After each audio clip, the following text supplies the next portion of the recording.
name is Rihanna, and today I'm excited to talk to you about something that I haven't talked about to a lot of people, honestly, and that is relapsing. I think it's a sensitive subject for a lot of people who struggle with addiction because there's so much shame attached to it. As many of you know, I started my recovery journey in 2012 from bulimia, and the first year of my journey was euphoric. I was excited. I was experiencing a freedom that I didn't even know existed, a freedom that I couldn't even dream of for myself. So there were a lot of highs in that first year of recovery. The second year was a little bit more challenging because that's when I was learning how to adjust and implement the new tools that I had learned into the day-to-day life. I was learning how to love myself when I wasn't experiencing that euphoric state that I was in the first year. 2015 came around, and that year was an extremely challenging year for me. My niece, my grandpa, and my aunt were all in the hospital that year, and we actually ended up losing them within a 6-month time span of each other. It started in January of 2015 when my niece Abby was born. She was born with a lung condition and she wasn't expected to live even a day. She actually ended up living for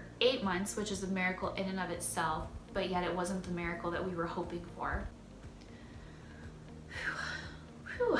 It's getting me emotional. So living so far away from my family, being the only person here in Redding, California, was challenging for me, especially when you're going through something like a family member being sick. During this time, I was also interning and helping a pastor here at Bethel write her book that was coming out called Healthy and Free, which was a book about health and wellness. In my beginning years of my recovery, I had always admired her from afar and implemented a lot of her ideas and thoughts and advice, which is what helped my recovery actually get started. So just the fact that I was helping her write a book on health and wellness was a full circle moment for me, because I never thought I would ever meet her, let alone be able to help her write a book on health. And not only that, but she had actually invited me, and I was so honored to write my own chapter in her book on eating disorders and my story of recovery. It was a few months into 2015, it was actually the summer, when everything was kind of starting to come to a head for me. I was starting to get extremely overwhelmed with life. I just graduated from school. My niece at this point had been in the hospital for about 6 months, and I wasn't processing my pain properly. I wasn't self-aware of what I was going through. And so one night when I was home alone, I ended up binging and ended up making myself throw up. Now that was the first time that I had done anything like that in just about 3 years at that point. So needless to say, the shame and the embarrassment that I felt was intense. I remember laying in bed that night crying. I was angry at myself.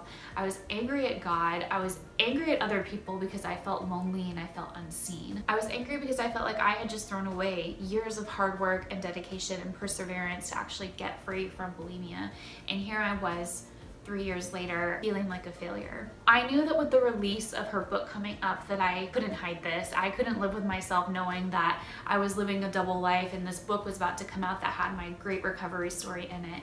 So I went over her house because I had to just come clean. And leading up to it, I remember driving to her house and I was so nervous. I didn't want to go. I didn't want to tell her. I thought she was gonna be angry. I thought she was gonna be ashamed of me. I thought she was going to take my chapter out of her book, and I was ready to deal with whatever ramifications came with my decision. So I sat on her couch and I remember I started to cry and I told her I had to tell her something, and I just came clean. And I remember she sat there in silence for a few moments, which felt like an eternity, and she said, "Rihanna, I think you're fine." She said, "Just look at the year that you've had. This has not been an easy year." And then she said, "Why don't you look at it this way? In 3 years, you made yourself throw up 1 time." And I remember the weight that was lifted off of me. I was covered in so much shame and I had felt so heavy before. And when I drove away from her house, I felt so empowered.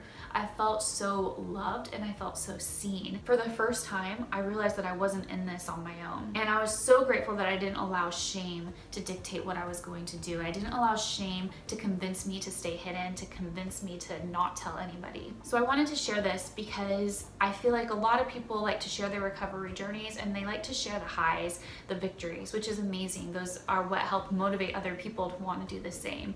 But there's also a lot of lows. I wanted to share this because I don't think people should be afraid of messing up. And if you do mess up, definitely don't be afraid to let other people come into your mess with you. I can only imagine where I would have ended up if I didn't allow her to see me in my mess, if I didn't allow my counselor to see me in my mess. It's embarrassing, it sucks, there's nothing fun about it. You know, we all want to be perceived as this person who has it all together. And the fact of the matter is, we just don't. So if you're struggling out there, if you've relapsed, if you've messed up, I'm here to tell you that it's not the end. Your mess ups don't determine your destiny. What determines your destiny is how you're gonna handle those mess ups. So I encourage you to go to somebody you trust. Don't invite a ton of people into this circle. It's something that you have to be very conscious of who you're inviting in. Is it someone that's gonna take care of your heart? Is it someone that you can trust? Is it someone that's gonna help bring you up instead of making you feel ashamed? So I encourage you, get with those people, invite them into your mess, because you're only gonna get out of it so much faster. I hope you enjoyed this video. I post new videos every Monday, so make sure you give this video a thumbs up and subscribe to my channel. Thanks for watching. Bye.